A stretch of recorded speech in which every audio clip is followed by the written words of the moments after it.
Assalamualaikum warahmatullahi wabarakatuh. Selamat berjumpa kembali dengan perkuliahan Pakaspol. Kali ini materi perkuliahan kita tentang homeostasis. Bentar Bapak share screen dulu PowerPoint-nya.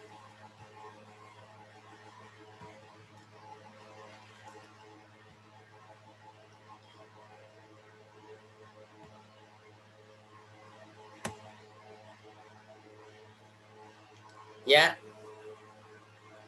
homeostasis ya. Ini dari kata homois ya, homois sama dan statis tetap. Ya. Jadi homeostasis keadaan yang steady state. Ya, keadaan pada tubuh manusia yang cenderung tetap sama, ya, cenderung, ingat cenderung tetap sama. Itu tetap samanya dalam tanda petik artinya cenderung. Berarti ada suatu saat yang memang ada perubahan, tetapi perubahan itu tidak begitu bermakna dan relatif konstan. Ya, jadi ada perubahan sedikit cepat untuk menyesuaikan menjadi steady state ya, dalam keadaan yang sama dengan catatan selama seseorang sehat. Ya. Kemudian menurut Walter B. Cannon, homeostasis bukan sesuatu yang tidak pernah berubah. Tidak selalu sama sepanjang waktu ya. Ada perubahan, tetapi selama orang tersebut sehat, perubahan tersebut tidak begitu bermakna dan cenderung kembali lagi ke keadaan yang relatif konstan. Nah, pada tingkat sel, keadaan homeostasis ini berfungsi untuk survive dalam kondisi sehat. Namun, seluruh aspek lingkungan harus relatif konstan, yaitu dengan komposisi kimia sel yang konstan, tekanan osmotik sel yang konstan, kadar H positif yang konstan, efeknya adalah pH-nya juga konstan, suhu tubuh yang konstan, dan sebagainya. Seperti sudah disinggung tadi sebelumnya bahwa mungkin ada perubahan kecil yang terjadi, namun fungsi sel tidak optimal apabila perubahan ini mempengaruhi homeostasis tadi ya. Tetapi apabila perubahan kecil ini akan segera kembali ke keadaan yang steady state, yang relatif konstan, maka kembali sel dalam keadaan optimal. Tetapi selama perubahan ini tentu saja karena berubah dari keadaan konstannya, maka sel sementara tidak optimal, tapi begitu segera kembali ke keadaan konstan, sel kembali optimal. Namun apabila perubahan yang terjadi besar, maka sel dan tubuh akan mengalami kematian, ya, minimal tidak sehat atau terjadi gangguan kesehatan. Lingkungan kehidupan sel atau milieu internal, ya, lingkungan dalam sel. Lingkungan kehidupan di dalam sel tidak sama dengan lingkungan kehidupan tubuh itu sendiri. Kenapa? Karena tubuh lingkungannya berada di dalam atmosfer. Di udara luar, ada lingkungan luar tubuh. Sementara sel lingkungannya berada di dalam cairan interstisial atau interstitium yang merupakan lingkungan dalam atau disebut dengan milieu interna. Kemudian ada cairan ekstrasel atau cairan di luar sel, ya, Cairan di luar sel dapat berupa intersel atau interstisium yang mengisi ruang di antara sel. Mungkin pada saat kita bicara keseimbangan asam basa ya, cairan tubuh, kita juga sudah ada menyinggung tentang cairan intersel. Kemudian juga di sana ada disinggung plasma. Jadi plasma juga adalah cairan di luar sel yang mengalir di dalam pembuluh darah. Tadi sudah saya singgung tentang milieu interne ya. Menurut Claude Bernard dari Prancis, cairan ekstraseluler merupakan lingkungan kehidupan sel. Dengan komposisi fisika dan kimia harus dipertahankan konstan. Kembali menurut Walter Buchanan dari Amerika, dia menamakan lingkungan yang relatif konstan ini sebagai homeostasis. Ya, jadi lingkungan di dalam sel yang relatif konstan itu merupakan homeostasis.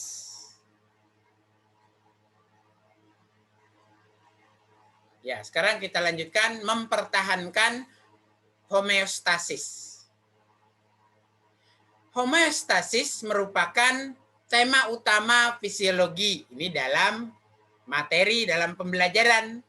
Tetapi di dalam proses tubuh sendiri, fungsi tubuh sendiri atau fisiologi sendiri, maka homeostasis merupakan fungsi faal utama yang berhubungan dengan seluruh fungsi organ tubuh dan fungsi sistem organ pada manusia. Kita lihat ilustrasinya mengenai proses homeostasis. Misalnya pada kolam renang dengan tinggi permukaan 150 sampai 155 cm. Ini sebagai bentuk homeostasis air dalam kolam tersebut. Artinya homeostasisnya antara 150 sampai 155 cm.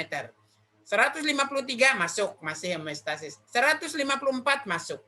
151 masuk, ya itu range. Ya, range untuk homeostasis tinggi air kolam tersebut.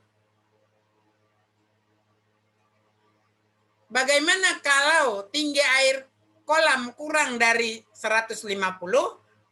Nah, atau lebih dari 155? Nah, ini terjadi perubahan pada homeostasis. Tidak konstan lagi. Tetapi kita lihat dulu perubahannya ya. Misalnya, kalau terjadi sumbatan pada pipa masuk, maka volume air yang masuk berkurang. Sehingga ketinggiannya kurang dari 150 cm. Berarti homeostasis terganggu. Mekanisme homeostasis bekerja sensor otomatis mengaktifkan alat lain untuk mengurangi aliran pada pipa keluar supaya tetap 150 cm. Ya, jadi pengaturan homeostasis saat ada sumbatan ke pipa masuk, maka pengeluaran air di pipa keluar secara otomatis aktif untuk mengurangi air yang keluar supaya ketinggian air kolam tetap 150 cm. Tetap homeostasis. Jadi kemarin di dalam kita membicarakan kompartemen cairan tubuh bahwa intake air sama dengan output air. Air yang masuk sama banyaknya dengan air yang keluar. Nah, itu homeostasis dalam sistem cairan tubuh. Sekarang dasar mekanisme homeostasis. Perubahan lingkungan internal merangsang sensor, ya, ada sensor, ada reseptornya, untuk mengaktifkan respon pengembalian homeostasis. Jadi ada respon untuk mengembalikan ke homeostasis. Sesuatu mekanisme yang menyebabkan gangguan homeostasis akan dikembalikan untuk kembali ke homeostasis ya. Nah, berikutnya ada respon pembentukan mekanisme homeostasis. Disebut sebagai respon adaptif atau respon penyesuaian. Dalam hal ini terjadi penyesuaian tubuh terhadap perubahan lingkungan agar tetap homeostasis. Dan terjadi juga perubahan lingkungan akibat perubahan tubuh. Jadi ada interaksi antara tubuh dan lingkungan. Ada interaksi antara diri sendiri di dalam tubuh dengan lingkungan. Ya, jadi semua fungsi faal fisiologis itu fungsi utamanya adalah untuk homeostasis. Ya. Kemudian lalu tadi sudah disinggung juga tentang adaptasi, yaitu interaksi organisme dengan lingkungannya. Karena interaksi maka organisme mempengaruhi lingkungan dan lingkungan mempengaruhi organisme. Organisme mempengaruhi lingkungan, lingkungan mempengaruhi organisme, ya. Ini nah, interaksi ini membawa adaptasi makhluk hidup terhadap lingkungan. Kalau adaptasi berhasil, maka makhluk hidup manusia termasuk akan survive dan sehat. Tapi kalau mekanisme adaptasi gagal, maka organisme atau makhluk hidup dan atau manusia mengalami penyakit atau bahkan sampai dapat menyebabkan kematian. Generalisasi fungsi tubuh.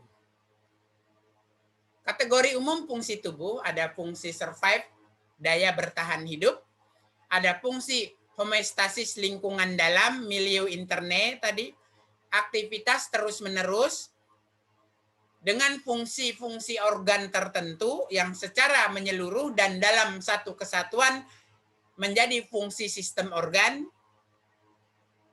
dan ada perubahan sesuai dengan perjalanan waktu. Tetapi perubahan ini nanti cenderung juga untuk membentuk homeostasis baru. Berikutnya, survive, daya bertahan hidup. Urusan tubuh yang paling utama merupakan kemampuan untuk bertahan hidup. Kemampuan untuk bertahan hidup atau survival ini mencakup survival tubuh itu sendiri dan survival makhluk hidup. Tergantung kepada kemampuan tubuh menjaga atau mengembalikan homeostasis lingkungan internal. Ya, bagaimana sel-sel beradaptasi terhadap perubahan suhu lingkungan luar. Ya, lalu ada pengaturan mekanisme untuk mempertahankan suhu tubuh tetap sekitar 36 sampai 37 derajat Celcius walau lingkungan luar, lingkungan internalnya tetap walau lingkungan luar berubah. Jadi misalnya saat seseorang yang hidup di beriklim sedang, perubahan musim di 4 musim ya, misalnya saat musim ada musim panas, ada musim gugur, ada musim semi, ada musim dingin, dan kembali ada musim panas. Perubahan keempat musim ini tentu saja mempengaruhi tubuh secara internal untuk fungsi pengaturan yang homeostasis yang tetap walaupun faktor lingkungan di luar tubuh berubah. Tadi misalnya apa? Misalnya dalam keadaan musim dingin, ya, Dalam keadaan musim dingin, mungkin intake minum juga banyak, maka tubuh mengatur dengan mekanisme sering buang air kecil. Ya, adanya keseimbangan untuk kembali homeostasis. Atau tadi, dalam keadaan musim dingin, suhu tubuh awalnya terpengaruh dengan musim dingin. Lalu ada mekanisme pengaturan mempertahankan suhu tubuh agar tetap normal sekitar 36-37 derajat Celcius dengan mekanisme menggigil. Jadi saat menggigil itu diproduksi panas lebih banyak agar suhu tubuh makin dapat dipertahankan ke suhu normal. Homeostasis tergantung kemampuan melaksanakan berbagai aktivitas secara terus-menerus. Fungsi utama homeostasis berespon terhadap perubahan lingkungan. Sudah tadi ya dijelaskan. Lingkungan berubah, maka tubuh mengatur diri secara internal untuk tidak berubah. Kemudian pengaturan zat antar lingkungan dan sel.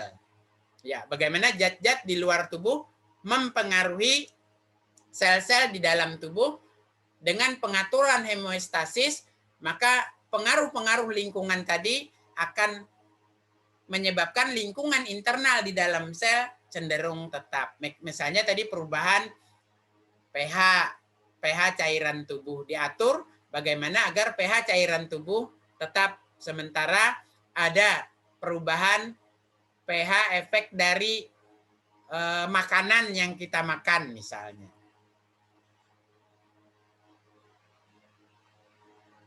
Kemudian metabolisme dan makanan ya tadi saya katakan misalnya ada pengaruh makanan, bagaimana makanan yang kita peroleh lewat nutrisi di metabolisme ya, di metabolisme. Dalam hal apa di metabolisme? Dalam hal tentu saja hubungannya untuk menjaga homeostasis itu sendiri ya. Kemudian ada integrasi antara aktivitas yang sangat beragam. Nah, integrasi antara aktivitas yang sangat beragam ini berhubungan dengan fungsi faal atau fungsi fisiologis dari berbagai organ dan sistem organ yang saling berinteraksi membentuk satu kesatuan aktivitas hidup yang cenderung homeostasis, cenderung tetap. Ya. Sehingga fungsi-fungsi tubuh pada dasarnya adalah fungsi sel-selnya itu sendiri. Jadi di dalam bahasan tentang sel kemarin sudah kita singgung bahwa sel sebagai unit terkecil baik secara struktural maupun fungsional karena fungsi hidup sel itu secara satu kesatuan hidup sama dengan fungsi hidup dalam tubuh makhluk hidupnya itu sendiri. Kemampuan melaksanakan fungsi di dalam homeostasis. Terjadi perubahan yang secara perlahan-lahan. Ya. Misalnya, perubahan ini kurang mampu diadaptasi di dua ujung kehidupan, yaitu pada saat bayi dan pada manula. Ya. Pada saat bayi dan pada saat manula, maka kemampuan beradaptasi dengan perubahan lingkungan rendah.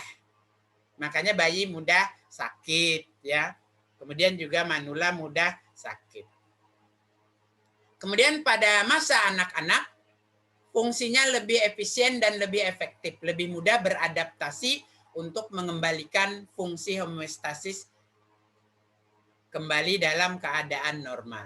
Kemudian juga pada saat remaja, tingkat efisiensi dan keefektifan homeostasis pada saat remaja adalah maksimum, ya. Sehingga pada saat remaja daya tahan tubuh lebih tinggi dan untuk sakit itu lebih apa ya? Untuk sakit jarang terjadi. Kenapa tadi? Karena efektivitas dan efisiensi homeostasis maksimum. Kemudian menjelang usia tua, menjelang ya, mulai berkurang efisiensi dan efektivitas homeostasis pada fungsi berbagai organ. Sampai nanti kembali saat manula, saat tua, maka efektivitas dan efisiensinya sangat menurun, ya, sangat menurun, sehingga mulai sakit-sakitan. Kemudian perubahan fungsi di awal kehidupan ini merupakan proses perkembangan. Sementara pada usia senja disebut proses penuaan, aging, ya, aging. Jadi sebenarnya proses perkembangan itu ada dua, ya. Proses perkembangan yang menuju ke arah kemajuan progresif, ya. Ini di awal kehidupan mulai dari bayi sampai remaja, ya, sampai remaja dewasa. Kemudian menjelang tua, proses perkembangan yang disebut dengan perkembangan penurunan, penuaan, atau apa? Degradatif, ya, degradatif. Degradatif artinya ada proses perkembangan yang mulai menurun dan berkurang fungsi maupun strukturnya. Lagi sambungannya berarti perubahan fungsi. Di awal kehidupan, ya, di awal kehidupan tadi sudah saya jelaskan, ya, bahwa proses perkembangan ini menunjukkan adanya perkembangan yang menuju ke arah kemajuan. Sementara pada usia senja, proses perkembangan menuju penuaan. Perkembangan merupakan kapasitas yang makin baik, ya, dengan fungsi yang makin baik, struktur yang makin baik, ya. Sementara proses penuaan mengurangi kapasitas hidup itu sendiri, mengurangi fungsi faal dari organ, sel, jaringan, organ, dan sistem organ. Kembali ke milieu interne, kembali ke lingkungan dalam. Lingkungan dalam sel dapat berupa cairan antar sel. Merupakan tempat sel hidup. Tadi disebut dengan milieu interna atau milieu interior. Ya. Kemudian ada lingkungan luar untuk sel disebut cairan interstitium atau cairan interstisial, sama aja. CI atau cairan interstisium atau cairan interstisial itu merupakan cairan yang mengisi ruang-ruang antar sel. Kemudian lingkungan dalam memiliki jarak terjauh pada sel dan kapiler dengan jarak 50 mikron. Plasma, makanan, dan oksigen masuk ke dalam cairan interstisial. Cairan interstisial, sisa metabolisme dan CO2 masuk ke kapiler.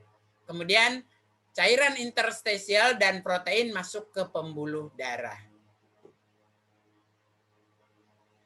Sekarang cairan yang terdapat dalam tubuh 60% pada orang dewasa.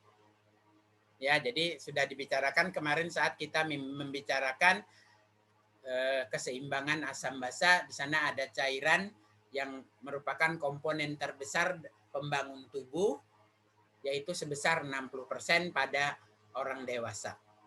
Dari 60% ini, cairan ekstraselulernya ada 33%, intraselulernya 67%. Dari 60% ya, dari 60%, bukan 100% lagi, enggak. Total cairan 60% pembangun tubuh manusia, ekstraselulernya adalah 33% dan intraselulernya 67%. Kemudian untuk cairan ekstraseluler, yaitu cairan yang terdapat di luar sel, dapat berupa cairan darah, cairan interstitium, dan cairan lainnya. Cairan darah selalu bergerak cepat di dalam pembuluh darah dengan curah jantung 7 ml per denyutan kali 72 denyut per menit.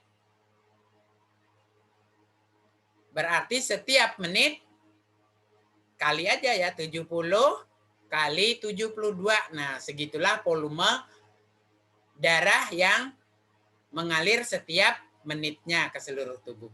Kemudian ada volume darah yaitu sekitar 5.000 ml atau 5 liter volume darah yang mengalir di pembuluh darah.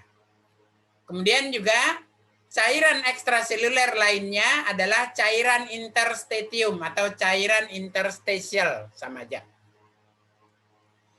Cairan interstitium merupakan cairan yang terdapat di antara sel-sel. Di luar sel tapi ada ruang antar sel. Yang tadi disebut sebagai milieu interior. Yang merupakan sumber kehidupan sel. Lalu ada cairan lainnya sebagai cairan ekstraseluler, yaitu cairan sendi, cairan di otak, dan cairan di antara selaput paru-paru, dan cairan-cairan lainnya. Misalnya apa cairan lainnya? Aqueous humor dan di mata ya, aqueous humor di mata.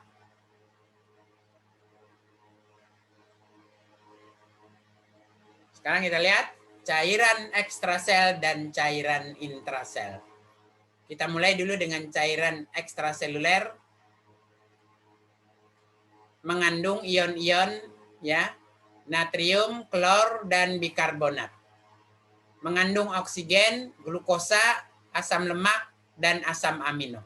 Mengandung CO2 dan produk sisa metabolisme lainnya. Kemudian cairan intrasel berisi ion-ion kalium, magnesium, dan fosfat. Kemudian antara cairan ekstraseluler dan cairan intraseluler ternyata bisa keluar masuk. Ya, terjadi transport dari intrasel ke ekstrasel atau sebaliknya. Dari ekstrasel masuk ke intrasel. Transport cairan ini dapat terjadi secara difusi, transport aktif, dan mekanisme ion khusus. Cairan interstitium. Cairan interstitium merupakan tempat hidup sel. Di dalam cairan interstitium terdapat oksigen dan bahan makanan.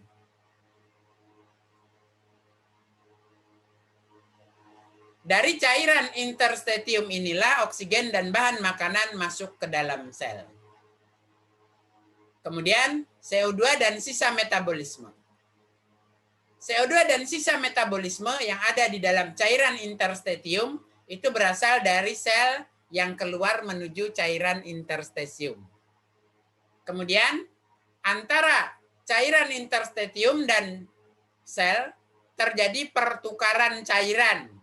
Pertukaran ini terjadi tergantung pada kadarnya dan tergantung pada kebutuhan sel.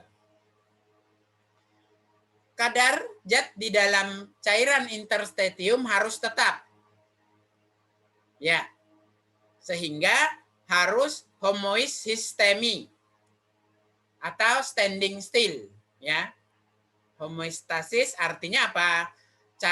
Kadar cairan dalam cairan interstitium itu harus cenderung tetap di dalam jaringannya, ya, sehingga ada mekanisme pengaturan homeostasis dalam sel dan jaringan agar kandungan zat dalam cairan interstitium tetap. Makanan tidak boleh berkurang, ya. Tapi kalau ada berkurang makanan, selama berkurangnya itu tidak begitu besar, kandungannya masih bisa beradaptasi untuk kembali ke homeostasis. Begitu juga, kalau makanannya tidak boleh berkurang, maka sisa metabolisme zat makanan juga tidak boleh berlebihan. Karena kalau berlebihan, meracuni sel dan jaringan. Pemeliharaan homeostasis. Ada kemampuan sistem untuk mengatur lingkungan dalam sel dan mempertahankan kondisi konstan pada sel agar tetap stabil. Pemeliharaan homeostasis ini tentu saja berhubungan dengan fungsi normal semua organ dan sistem organ di dalam tubuh.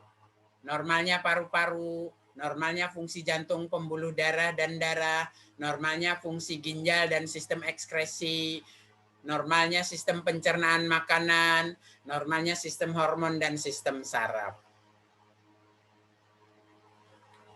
Sistem-sistem yang terlibat untuk menjaga homeostasis agar tetap stabil, transportasi, ya, perolehan sumber nutrien, nutrisi lewat bahan makanan. Kemudian pembuangan sisa metabolisme, ekskresi, kontrol oleh saraf dan hormon, dan sistem reproduksi. Artinya, pengaturan seluruh fungsi faal tubuh itu melibatkan transportasi zat. Ya. Kalau yang ditransportasi zat makanan, transportasi zat makanan untuk diedarkan dan dibagikan ke seluruh sel dan jaringan. Kalau transportasinya sisa metabolisme, transportasi sisa metabolisme untuk dibuang lewat sistem ekskresi.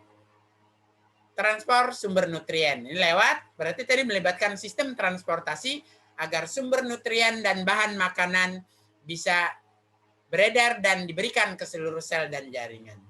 Kemudian kontrol saraf dan hormon, di mana seluruh fungsi organ dan sistem organ ada persarafan yang mengatur seluruh fungsi metabolisme. Dan ada hormon yang juga mengatur fungsi metabolisme. Pengaturan kontrol saraf dan hormon ini ada yang sendiri-sendiri dan ada yang bekerja sama antara saraf dan hormon yang disebut sebagai neurohormonal. Kemudian juga pengaturan sistem reproduksi. Di dalam pengaturan sistem reproduksi ini terlibat juga yang lain ya, transportasi, sumber nutrien, pengaturan bagaimana sisa metabolisme dibuang agar tidak meracuni sel dan jaringan reproduksi. Kemudian ada kontrol saraf dan hormon itu sendiri yang mengatur mekanisme bekerjanya fungsi reproduksi secara normal dan sehat. Kita mulai dengan transportasi. Transportasi bergerak pergerakan darah di pembuluh darah, di mana darah lewat di organ-organ. Ya, pergerakan ini setiap satu kali gerakan sangat aktif dengan 6 kali gerakan per menit. Kemudian pergerakan cairan dari kapiler ke sel. Ada kapiler merupakan pembuluh darah yang permeabel untuk zat terlarut. Dari kapiler terjadi transportasi zat ke plasma atau dari plasma ke interstitium. Terjadi pertukaran zat. Dari interstitium ke dalam sel atau sebaliknya dari sel ke interstitium. Jarak kapiler sampai ke sel kurang dari 50 mikron.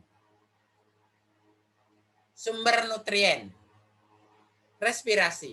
Tebal alveoli kapiler 0,4 sampai 2 mikron. Oksigen berdifusi di kapiler alveoli dengan sangat mudah. Dalam sistem pencernaan, sumber nutrien merupakan sumber utama dengan penyerapan bahan makanan di usus. Kemudian juga di hati dilakukan metabolisme berbagai zat makanan. Sementara di muskuloskeleton, sistem otot dan kerangka ini mencari makanan sebagai sumber bahan baku untuk membangkitkan energi dalam pergerakan dalam sistem gerak. Menggerakkan kontraksi otot dan menggerakkan tulang. Yang ketiga, pembuangan sisa metabolisme. Pembuangan sisa metabolisme dapat melalui paru-paru, ginjal, dan kulit. Melalui paru-paru lewat hasil akhir metabolisme dalam oksidasi biologis adalah CO2. CO2 dari sel dan jaringan dibawa darah ke paru-paru untuk dikeluarkan saat ekspirasi. Pembuangan sisa metabolisme lewat ginjal, yaitu sisa metabolisme berupa asam urat, urea, kelebihan air, dan ion-ion dibuang dalam mekanisme pengaturan ekskresi dalam membentuk urin. Kemudian pembuangan sisa metabolisme di kulit lewat kulit adalah kelebihan air dan mineral lewat keringat, dalam bentuk keringat. Kemudian pengaturan fungsinya ada pengaturan saraf dan ada pengaturan hormon. Pengaturan saraf lewat adanya sensor ya, reseptor atau sensoris sebagai di panca indera. Ada reseptor penglihatan di mata, ada reseptor pendengaran di telinga, ada reseptor pengecap di lidah, ada reseptor mencium bau di hidung, ya. Kemudian juga ada pusat saraf yang mengatur seluruh aktivitas hidup, ada di otak dan medula spinalis. Kemudian ada saraf motorik. Ya, saraf motorik ini mengatur seluruh aktivitas yang disadarinya sesuai dengan keinginan. Kemudian ada saraf otonom. Nah, saraf otonom ini mengontrol seluruh aktivitas yang tidak disadari, terutama aktivitas-aktivitas organ dalam, seperti aktivitas pencernaan makanan, aktivitas itu kan di luar kesadaran. Kemudian juga aktivitas ekskresi sendiri di ginjal itu termasuk bagian dari sistem saraf otonom. Intinya adalah sistem saraf otonom bekerja atau mengatur organ-organ yang bekerjanya di bawah sadar. Kemudian pengaturan fungsi oleh hormon. Ya, oleh hormon mengatur seluruh aktivitas metabolisme. Misalnya ada hormon tiroid. Ya, tiroid menghasilkan hormon tiroksin. Kemudian ada hormon insulin. Ada hormon insulin yang dihasilkan oleh kelenjar di pulau-pulau Langerhans pankreas.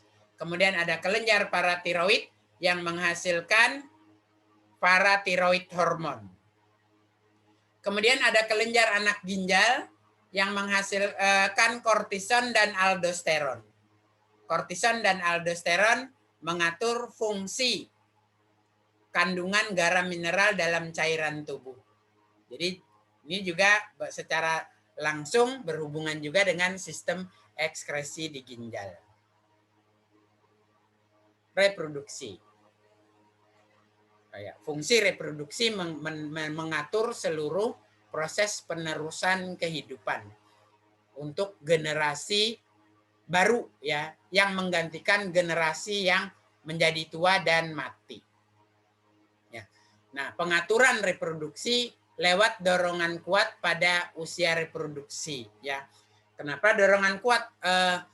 Usia reproduksi ini tentu saja juga diatur oleh hormon-hormon reproduksi dan sistem saraf yang bekerja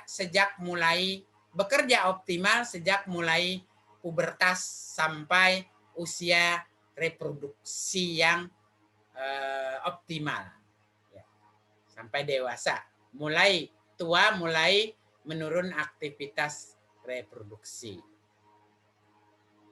Kemudian sistem kontrol tubuhnya baik secara genetika atau kontrol fungsi setiap organ dan kontrol hubungan antar organ dalam sistem organ. Contoh, respirasi dikontrol oleh kadar CO2 ekstraseluler.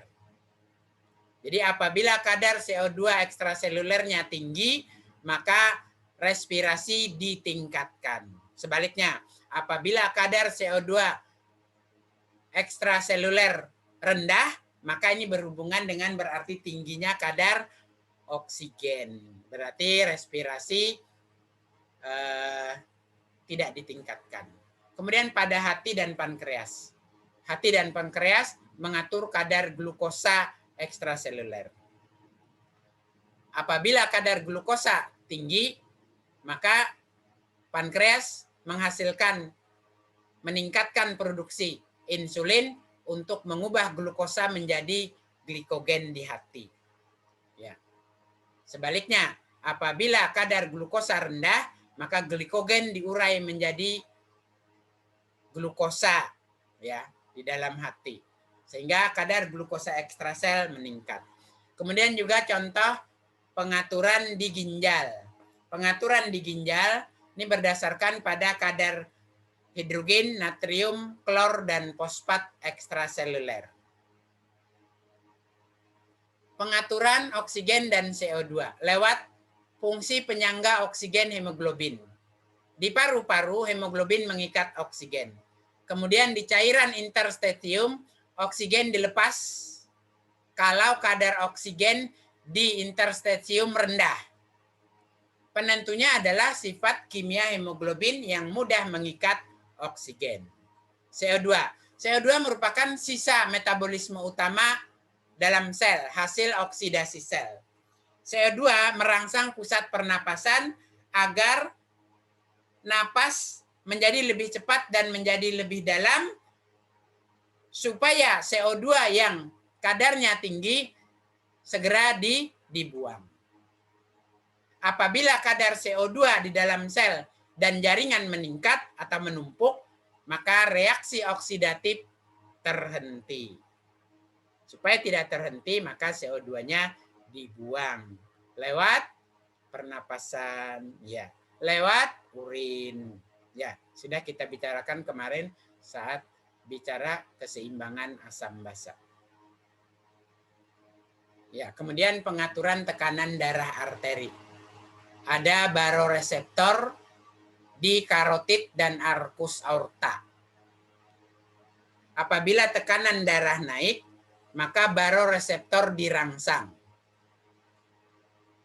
Rangsangan di baroreseptor, rangsangan yang diterima oleh baroreseptor akibat tingginya tekanan darah atau naiknya tekanan darah mengakibatkan pusat vasomotor ditekan.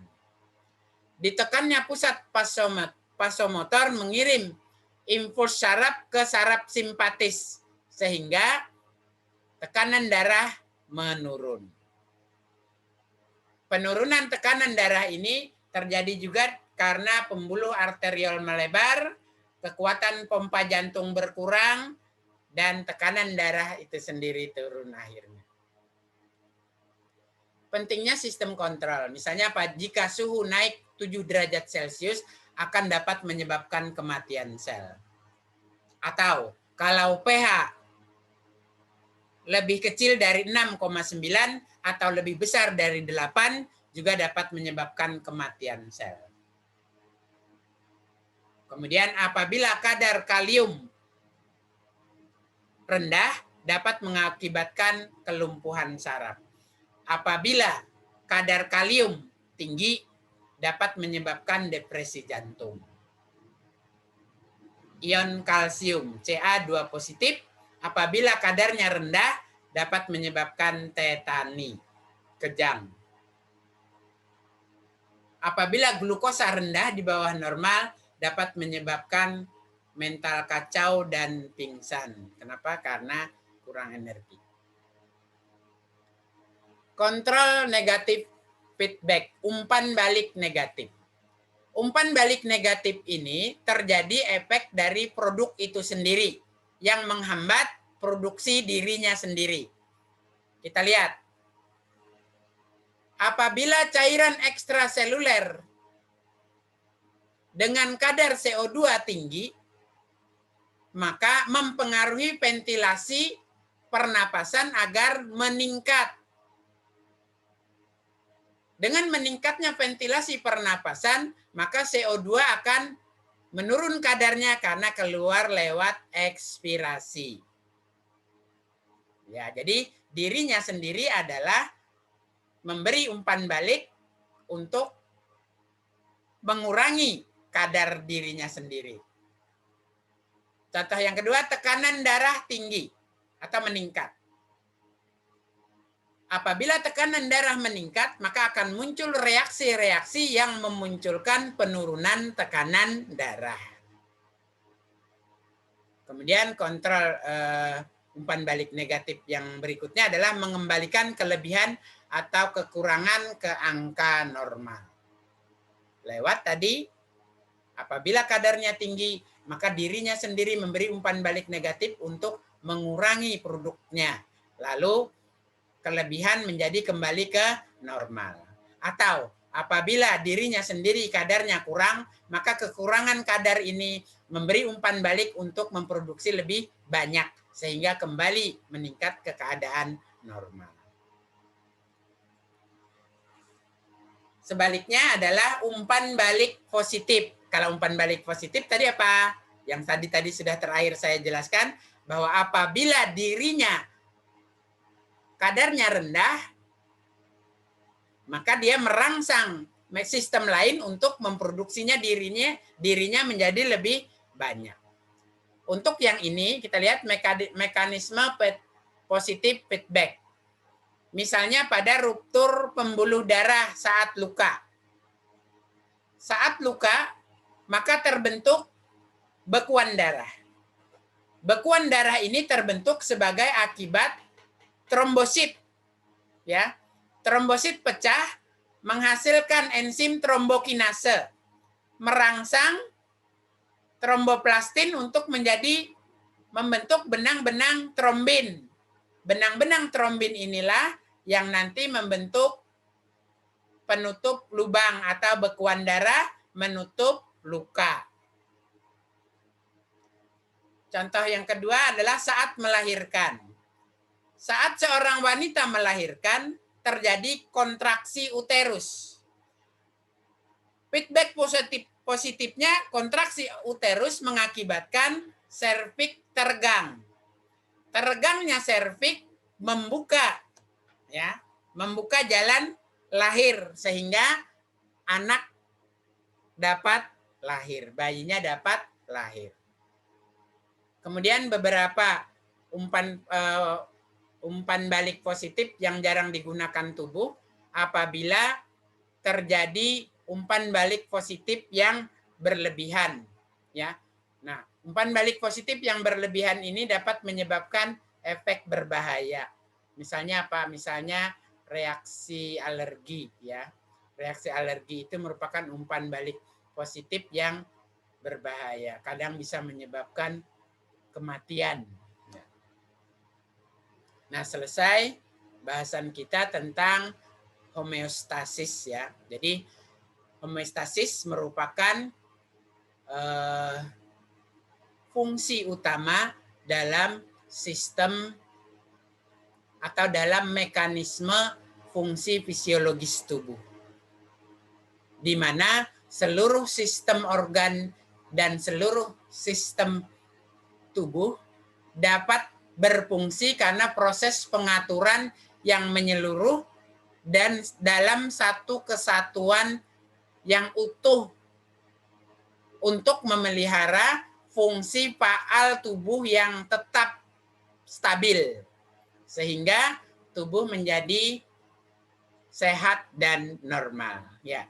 Jadi mungkin itu saja yang saya sampaikan kali ini untuk materi homeostasis, ya. Apabila ada yang kurang jelas silakan pertanyaan diketik di komen. Kalau ada temannya yang lain yang bisa menjawab, silakan jawab juga di komen. Kalau jawaban kurang atau belum ada yang menjawab, nanti saya yang memberi jawaban. Semoga saya juga bisa menjawab pertanyaan Anda. Kalau saya tidak bisa menjawab, kan saya juga manusia, ya. Tidak semuanya saya bisa, belum tentu ya saya bisa semuanya. Ya. Kalau saya juga tidak bisa jawab, nanti kita diskusikan, kita cari dari sumber-sumber lain, ya. Saya akhiri perkuliahan kita kali ini. Semoga aktivitas kita hari ini mendapat barokah dan ridha dari Allah Subhanahu wa taala. Sukses selalu. Wassalamualaikum warahmatullahi wabarakatuh. Selamat belajar.